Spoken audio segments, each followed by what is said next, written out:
ദൈവ തിരുനാമത്തിന് മഹത്വമുണ്ടാവട്ടെ. Bible reading പ്രോഗ്രാമിൽ സംബന്ധിക്കുന്ന ഏവർക്കും കർത്തൃനാമത്തിൽ സ്നേഹവന്ദനം. അപ്പോസ്തലനായ പൗലോസ് ശ്ലീഹ തീമോത്തിയോസിന് എഴുതിയ രണ്ടാം ലേഖനം,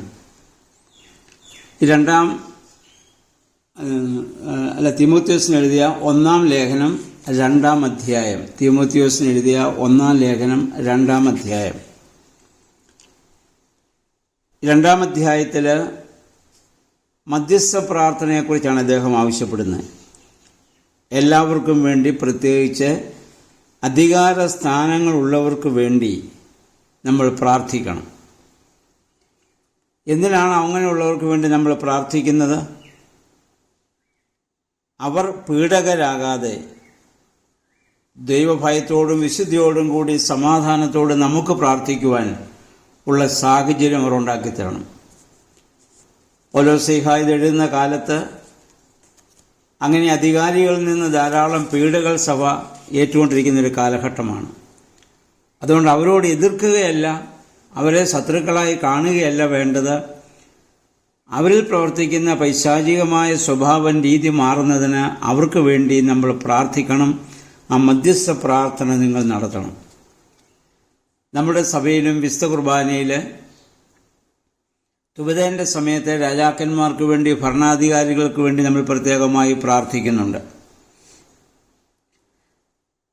അവരിലൂടെ ദൈവമാണ് പ്രവർത്തിക്കേണ്ടത്. ദൈവാത്മാവ് അവരിലൂടെ പ്രവർത്തിക്കണം. അതിനാണ് നമ്മൾ പ്രാർത്ഥിക്കുന്നത്. നമുക്കാരും ശത്രുക്കളില്ല.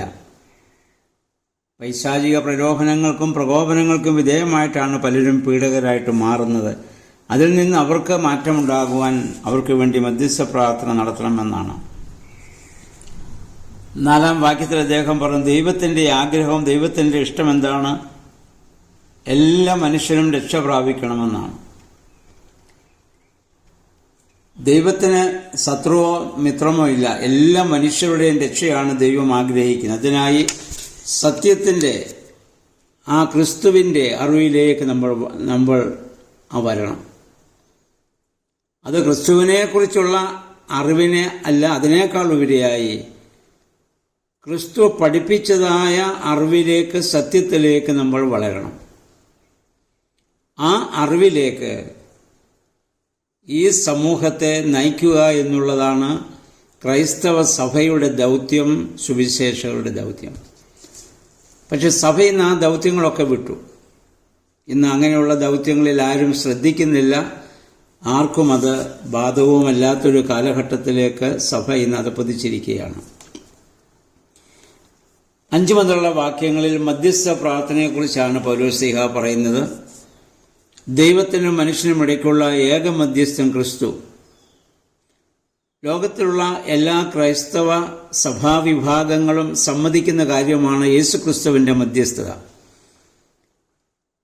അപ്പോൾ ഈ ഒരു ഭാഗം കാട്ടിക്കൊണ്ടും ഇതിനു മുമ്പ് 1 തീമോത്തിയോസിൻ്റെ 5 മുതലുള്ള വാക്യങ്ങൾ നമ്മൾ വരുമ്പോൾ വീണ്ടും നമ്മളിത് കാണും, യേശുവിൻ്റെ മധ്യസ്ഥതയെക്കുറിച്ച്. അതുകൊണ്ട് മറ്റുള്ളവരോട് വിസ്തരോടുള്ള മധ്യസ്ഥത വേദാനുസരണമല്ല എന്ന് കുറ്റപ്പെടുത്തുന്നവരുണ്ട്. അവർ കാര്യങ്ങൾ മനസ്സിലാക്കാത്തത് കൊണ്ടാണ് അങ്ങനെ പറയുകയോ പഠിപ്പിക്കുകയോ ചെയ്യുന്നത്. കാരണം യേശുക്രിസ്തുവിൻ്റെ മധ്യസ്ഥത എന്താണ്? പാപമുഖാന്തരം ദൈവത്തിൽ നിന്ന് അകന്നുപോയ മനുഷ്യവർഗത്തിനും പിതാവായ ദൈവത്തിനും മധ്യേ നിന്നുകൊണ്ട് താൻ ക്രൂശിൽ ചീന്തിയ രക്തം വഴിയായി ദൈവത്തെ മനുഷ്യനുമായി രമ്യതപ്പെടുത്തി ആ വലിയ മധ്യസ്ഥതയാണ് യേശുക്രിസ്തുവിൻ്റെ മധ്യസ്ഥത. ഞാൻ നേരത്തെ ഒരിക്കൽ പറഞ്ഞു എന്നാണ് എൻ്റെ ഓർമ്മ. മധ്യസ്ഥത എന്നുള്ളതിന് 2 വാക്കുകൾ ഉപയോഗിക്കുന്നുണ്ട്. ഒന്ന് മീഡിയേഷൻ, 2 ഇൻ്റർസെഷൻ. മീഡിയേഷൻ എന്ന് പറയുന്നത് ശത്രുതയിലായിരിക്കുന്ന, അകന്നു നിൽക്കുന്ന 2 സമൂഹത്തെ, 2 വ്യക്തികളെ, അല്ല 2 രാജ്യങ്ങളെ തമ്മിൽ ഒന്നിപ്പിക്കുന്ന ആ പ്രവർത്തനത്തിനാണ് മീഡിയേഷൻ എന്ന് പറയുന്നത്. അതാണ് യേശുക്രിസ്തുവിൻ്റെ മധ്യസ്ഥത. നമ്മൾ വിസ്തോട് നടത്തുന്ന മധ്യസ്ഥ ഇൻ്റർസെഷൻ എന്ന വാക്കാണ് നമ്മൾ ഉപയോഗിക്കുക. അതെന്താണെന്ന് ചോദിച്ചാൽ, ഞാൻ നേരത്തെ പറഞ്ഞിരുന്നു, നമ്മുടെ ശരീരത്തിൽ നടക്കുന്ന ഒരു മധ്യസ്ഥതയാണ്. ഒരവയവം മറ്റൊരവയവത്തിന് വേണ്ടി നടത്തുന്ന ശുശ്രൂഷയാണത്. അപ്പം അവർ നമുക്ക് വേണ്ടി അപേക്ഷിക്കുവാൻ, ദൈവസന്നിധിയിൽ പ്രാർത്ഥിക്കുവാൻ നമ്മൾ അവരോട് ആവശ്യപ്പെടുക. കാരണം അവർ ദൈവത്തോട് ചേർന്ന് നിൽക്കുന്നവരും നിന്നിട്ടുള്ളവരുമാണ്. അതുകൊണ്ട് സുറിയാനി സഭയുടെ മധ്യസ്ഥയെ പറ്റിയുള്ള ഒരു പാട്ട് മാത്രം നമ്മൾ ശ്രദ്ധിച്ചാൽ മധ്യസ്ഥ എന്ത് മനസ്സിലാക്കും. പരിശുദ്ധന്മാരെ നിങ്ങൾ പ്രാർത്ഥിപ്പിൻ കർത്താവോടായി, അടികളെയും തൻ കോപത്തിൻ വടികളെയും മായിച്ചിടാൻ. പരിശുദ്ധന്മാരെ നിങ്ങൾ പ്രാർത്ഥിപ്പിൻ കർത്താവിനോട്. എന്തിന്? അടികളെയും തൻ കോപത്തിന് വടികളെയും ദൈവം നമ്മിൽ നിന്ന് നീക്കാൻ. അല്ലാതെ നീ മായിച്ചിടണമെന്ന് നമ്മൾ ആരും പാടുന്നില്ല. എന്നാൽ നമ്മൾ പാടുന്ന മോറാനേശോ കുരിശുന്നിൻ മാതൃജനത്തിൻ പ്രാർത്ഥനയും അടികളെയും തൻ കോപത്തിൻ വടികളെയും മായിച്ചിടേണം. അത് യേശുവിനോടുള്ള പ്രാർത്ഥനയാണ്. അത് യേശുവിന് മാത്രമേ അത് മാറ്റാൻ പറ്റും. മറ്റുള്ളവർ പറഞ്ഞ് മാറ്റാൻ വേണ്ടി ദൈവത്തോട് പ്രാർത്ഥിക്കണമെന്നാണ്. അതാണ് ഞാൻ പറഞ്ഞത്. നമ്മുടെ ക്രിസ്തു തലയായിരിക്കുന്ന ശരീരമാണ് സഭ. നാം അതിലെ അവയവങ്ങളാണ്. ഒരവയവം മറ്റൊരു അവയവത്തോട് നടത്തുന്ന ശുശ്രൂഷ. ഇടത് കൈക്കൊരു വേദന വന്നാൽ വലത് കൈ താങ്ങുകയും പരിചരിക്കുകയും ശുശ്രൂഷിക്കുകയും ചെയ്യുന്നത് പോലെ ഒരാൾക്ക് വേണ്ടി നമ്മൾ നടത്തുന്ന ശുശ്രൂഷയാണ് മധ്യസ്ഥത. അതിനാണ് ഇന്റർസെഷൻ എന്ന വാക്ക് ഉപയോഗിക്കുന്നത്. ഇവ തമ്മിൽ വ്യത്യാസമാണ്. അപ്പം സുറിയാനി സഭ നടത്തുന്ന മധ്യസ്ഥ എന്തെന്ന് നമ്മൾ ആദ്യമേ മനസ്സിലാക്കുക. ഇവിടെ പൗലോസ്ലീഹ യേശുക്രിസ്തുവിന്റെ മധ്യസ്ഥയെക്കുറിച്ചാണ് ഇവിടെ പറയുക. അത് അകന്നുപോയ മനുഷ്യവർഗത്തെ പിതാവായ ദൈവത്തോട് സംയോജിപ്പിച്ച ഏക മധ്യസ്ഥൻ. ആ മധ്യസ്ഥൻ യേശുക്രിസ്തു മാത്രമാണ്. ആ മധ്യസ്ഥ ഇനി ആവശ്യമില്ല. ഇനിയും വേറൊരു മധ്യസ്ഥൻ ഉണ്ടാവേണ്ട കാര്യവുമില്ല. ഇനി 6-7 വാക്യങ്ങൾ അദ്ദേഹം പറഞ്ഞു. എല്ലാ മനുഷ്യർക്കും വേണ്ടിയുള്ള വീണ്ടെടുപ്പിനായി തന്നെ സമർപ്പിച്ച യേശുക്രിസ്തുവിന്റെ സാക്ഷിയായി പ്രബോധകനും ശ്ലീഹായും വിജാതികളുടെ ഇടയിലെ സത്യസുവിശേഷ പ്രഘോഷകനുമായി ദൈവം എന്നെ നിയമിച്ചിരിക്കുകയാണ്. ദൈവം തന്നെ ഏത് രീതിയിലാണ് വിളിച്ചത്, തന്റെ ദൗത്യം എന്താണെന്ന് പൗലോസ്ലീഹ ഇവിടെ വ്യക്തമാക്കുന്നുണ്ട്. 8-ാം വാക്യം മുതൽ നമ്മൾ വായിക്കുന്നത് പ്രാർത്ഥനയെക്കുറിച്ചുള്ള പൗലോസ്ലീഹയുടെ ഉപദേശമാണ്. എങ്ങനെ നമ്മൾ പ്രാർത്ഥിക്കണം. അവൻ ആദ്യം പുരുഷന്മാരോട് പറയുന്നു, മനസ്സിൽ കോപം മുതലായ അന്യവിചാരങ്ങൾ വെച്ചുകൊണ്ട് പ്രാർത്ഥിക്കരുത്. സകല കോപവും നീക്കി നമ്മൾ പ്രാർത്ഥിക്കണം. 2, വിശുദ്ധിയോടെ കൈകൾ ഉയർത്തി നിന്നുകൊണ്ട് പ്രാർത്ഥിക്കണം. ആ രീതിയാണ് ഇന്ന് വിശുദ്ധ കുർബാനയിൽ പട്ടക്കാരൻ ജനങ്ങളെയൊക്കെ പ്രതിനിധീകരിച്ചുകൊണ്ട് കൈ ഉയർത്തി നിന്നുകൊണ്ട് പ്രാർത്ഥിക്കുന്നത്. സ്ത്രീകളോട് അദ്ദേഹം പറയുന്നു, വസ്ത്രധാരണത്തിൽ ഉള്ള ആ ലാളിത്യം, അത് വിനയം പാലിച്ച് നിങ്ങൾ പ്രാർത്ഥിക്കണം. അദ്ദേഹം പറയുന്നൊരു സ്ത്രീയുടെ അലങ്കാരം പിന്നിയ മുടി, സ്വർണ്ണ രത്ന ആഭരണങ്ങളിലോ പകിട്ടേറിയ വസ്ത്രങ്ങളിലോ അല്ല, സൽപ്രവൃത്തികളാണ് അവരുടെ അലങ്കാരമെന്നും പൂർണ്ണ വിധേയത്തോടെ ഉള്ള പഠനത്തിൽ അവർ ഉത്സുകരായിരിക്കണമെന്നും അദ്ദേഹം അവരെ അവിടെ ഇത് പ്രബോധിപ്പിക്കുകയാണ്. പ്രബോധനം മുതലായ പുരുഷന്റെ അവകാശങ്ങളിൽ അശേഷം നിങ്ങൾ കൈകടത്താനും പാടില്ല. അതിന് ഉപോദ്ബോധകമായി പൗലോസ്ലീഹ ചൂണ്ടിക്കാണിക്കുന്നു, സ്ത്രീക്ക് ഗൗരവമേറിയ ചുമതലയും മഹനീയമായ സ്ഥാനവുമുണ്ട്. എന്താണ് അവളുടെ ചുമതല?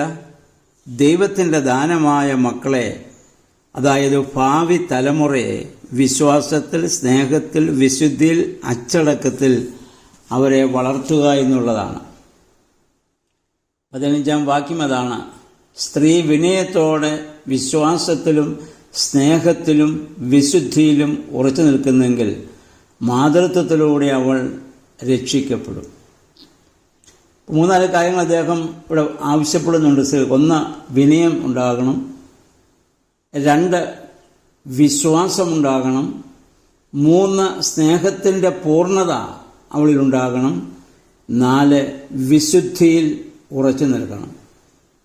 ഈ 4 കാര്യങ്ങളോട് കൂടി സ്ത്രീകൾ ജീവിക്കുകയും പ്രവർത്തിക്കുകയും ചെയ്യുമ്പോൾ ഒരു സുവിശേഷകൻ ചെയ്യുന്നതിനേക്കാൾ വലിയ പ്രവർത്തനമാണ് ഒരു സ്ത്രീയിൽ നിന്ന് ലഭിക്കുന്നത്. അതാണ് ഒരു സ്ത്രീയെ കൊണ്ടുള്ള സഭയുടെ ഉദ്ദേശം, ദൈവത്തിൻ്റെ ഉദ്ദേശം, ദൗത്യവും അതാണ്. അതിനുവേണ്ടിയാണ് പ്രാർത്ഥിക്കേണ്ടത്, വേദപുസ്തകം വായിക്കേണ്ടത്, ആരാധിക്കേണ്ടത്, ആഗ്രഹിക്കേണ്ടതൊക്കെ അതിനുവേണ്ടിയാണ്.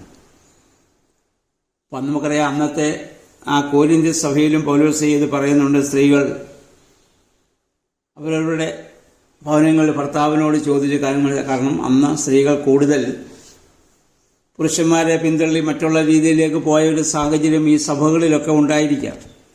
സ്ത്രീകൾ മൗനമായിരിക്കാനും പറഞ്ഞത് പ്രതിവാക്യം പറയാൻ പാടില്ലെന്നോ പ്രാർത്ഥിക്കാൻ പാടില്ലെന്ന അർത്ഥത്തിലല്ല. വാദങ്ങളിലോ തർക്കങ്ങളിലോ ഒന്നും ഏർപ്പെടാതെ ക്രിസ്തു തലയായിരിക്കുന്ന ആ ശരീരത്തിന് വിധേയമായി സഭ നിൽക്കുന്നത് പോലെ ഭർത്താവിനെ അതിൻ്റെ തലയായി കണ്ട് ആ വിധേയത്വത്തിൽ കാര്യങ്ങൾ ഉചിതമായി പോകാൻ വേണ്ടിയാണ് ഈ കാര്യങ്ങളൊക്കെ പറയുന്നത്. അല്ലാതെ സ്ത്രീകളുടെ സ്വാതന്ത്ര്യത്തെ ഇല്ലാതാക്കാൻ വേണ്ടി പറയുന്നില്ല. സ്ത്രീകളുടെ പ്രഥമമായ ദൗത്യം ഭാവി തലമുറയാണ് മക്കളെ ദൈവാനുഭവത്തിലും ദൈവാശ്രയത്തിലും ഇത് വളർത്തുക എന്നുള്ളതാണ്. നമുക്കറിയാം, കർത്താവിൻ്റെ സ്ത്രീകന്മാരൊക്കെ സുവിശേഷം പ്രസംഗിച്ചു. അവരെ കർത്താവ് പല കാര്യങ്ങൾ ദൗത്യങ്ങൾ പറയുമ്പോൾ അവർ ചെയ്തതിലും വലിയ ദൗത്യമല്ലേ പരിശുദ്ധ അമ്മ ചെയ്തത്. അമ്മ ഇങ്ങ് പരസ്യമായിട്ട് പോയി പ്രസംഗിക്കുകയോ ക്ലാസ് എടുക്കുകയോ അങ്ങനെയുള്ള കാര്യങ്ങളൊന്നും ചെയ്തില്ല. പക്ഷെ അമ്മയുടെ ജീവിതം എന്തോ ഒരു വലിയ സുവിശേഷമായിരുന്നു. ഇതാ ഞാൻ കർത്താവിൻ്റെ ദാസി, അവിടുത്തെ ഹിതം പോലെ എനിക്ക് ഭവിക്കട്ടെ എന്നുള്ള വലിയ ഒരു സമർപ്പണം പരിശുദ്ധ അമ്മയിൽ നമുക്ക് കാണാൻ പറ്റുന്നുണ്ട്. എല്ലാം മൗനമായി നിന്നുകൊണ്ട് എല്ലാം ഹൃദയത്തിൽ സംഗ്രഹിച്ചു. ആ അമ്മ ഇന്നും ശക്തമായി നമ്മുടെ ഇടയിൽ ജീവിക്കുന്നു. അതാണ് ഒരു യഥാർത്ഥമായ സ്ത്രീത്വം. സ്ത്രീകൾ വായിക്കാനോ പഠിപ്പിക്കാനോ പാടില്ല എന്നല്ല ഞാൻ പറയുന്നത്. അതിനുള്ള പരിശീലനങ്ങളൊക്കെ ലഭിച്ചാൽ അല്ലെങ്കിൽ പഠിക്കുന്നെങ്കിൽ നമുക്ക് പഠിപ്പിക്കാനും പറ്റും. അതിനുള്ള ഔദ്യോഗികമായ സഭ നമ്മളെ പരമേൽപ്പിക്കുന്ന രീതിയിൽ നമുക്ക് പല സുവിശേഷ പ്രവർത്തനങ്ങളും പ്രവർത്തിക്കാൻ സാധിക്കും. എന്നാൽ ഏറ്റവും ഞാൻ പറഞ്ഞത്, അങ്ങനെ പ്രസംഗിച്ചില്ല എന്നും കണ്ട് അവരൊന്നും അല്ലാതാവില്ല. അവരുടെ ജീവിതമാണ് സുവിശേഷം. പരിശുദ്ധ അമ്മയുടെ ജീവിതമായിരുന്നു തൻ്റെ ഏറ്റവും വലിയ സുവിശേഷം. എല്ലാം മൗനമായി മാറി നിന്ന് കണ്ട് അമ്മ പ്രാർത്ഥിച്ച പ്രാർത്ഥനയുടെ ശക്തി. ഇതാ ഞാൻ കർത്താവിൻ്റെ ദാസി, അവിടുത്തെ ഹിതം പോലെ എനിക്ക് ഭവിക്കട്ടെ എന്നുള്ള വലിയ സമർപ്പണം, അതായിരുന്നു ആ അമ്മയുടെ ഏറ്റവും വലിയ ശക്തി എന്ന് പറയുന്നത്. എത്രയോ പ്രതിസന്ധി ഘട്ടങ്ങളിലൂടെയൊക്കെ അമ്മ കടന്നുപോയി. ആ സന്ദർഭങ്ങളിലൊക്കെ അചഞ്ചലമായി ദൈവത്തിൽ ഉറച്ചു നിൽക്കാൻ അമ്മയ്ക്ക് സാധിച്ചത് വലിയ സമർപ്പണമാണ്. ആ സമർപ്പണ ബുദ്ധിയോടുകൂടി കുടുംബജീവിതത്തിൽ ഭാര്യമാർക്ക്, സ്ത്രീകൾക്ക് പ്രവർത്തിക്കാൻ സാധിച്ചാൽ അതേറെ അനുഗ്രഹകരമായ ഒരു കാര്യം തന്നെയാണ്. അപ്പോൾ അതുകൊണ്ട് പൗലോസ്ലീഹ അന്നത്തെ ആ കാലഘട്ടത്തിലെ സാഹചര്യമൊക്കെ ഇനി പറയുന്നതിൻ്റെയൊക്കെ പിന്നിലുണ്ടാകണം എന്നും കൂടി നമ്മൾ മനസ്സിലാക്കുക. അപ്പോൾ അത് വെച്ച് അദ്ദേഹം തിമോത്തിയോസ് നൽകുന്നതായ കത്തിലാണ് ഇത് പറയുന്നത്. സഭയുടെ മധ്യസ്ഥ പ്രാർത്ഥനയാണ്. രാജാക്കന്മാർക്ക് വേണ്ടി, ഭരണാധികാരികൾക്ക് വേണ്ടിയൊക്കെ നമ്മൾ പ്രാർത്ഥിക്കണം. യേശുക്രിസ്തുവിൻ്റെ യഥാർത്ഥ മധ്യസ്ഥ എന്തെന്ന് നമ്മൾ മനസ്സിലാക്കണം. പുരുഷന്മാരെങ്ങനെ പ്രാർത്ഥിക്കണം, സ്ത്രീകളെങ്ങനെ പ്രാർത്ഥിക്കണം, എങ്ങനെ സഭയിലും സമൂഹത്തിലും കുടുംബത്തിലുമായിരിക്കണം. അങ്ങനെ വലിയ ഒരു ഉപദേശം അപ്പോസ്തലനായ പൗലോസ്ലീഹ ഈ അധ്യായത്തോടെ നമുക്ക് നൽകുന്നു. അതനുസരിച്ച് നമ്മുടെ കുടുംബജീവിതത്തെയും സഭാജീവിതത്തിലെ നമ്മുടെ പ്രവർത്തനങ്ങളെയും നമ്മുടെ സഹകരണത്തെയും ക്രമീകരിക്കുവാൻ പരിശുദ്ധാത്മാവെ ശക്തീകരിക്കണമേ എന്ന് നമുക്ക് പ്രാർത്ഥിക്കാം. എല്ലാവർക്കും നല്ലൊരു ശുഭദിനം ആശംസിക്കുന്നു. ദൈവനാമം മാത്രം മഹത്വപ്പെടുവാൻ ഇടയാവട്ടെ.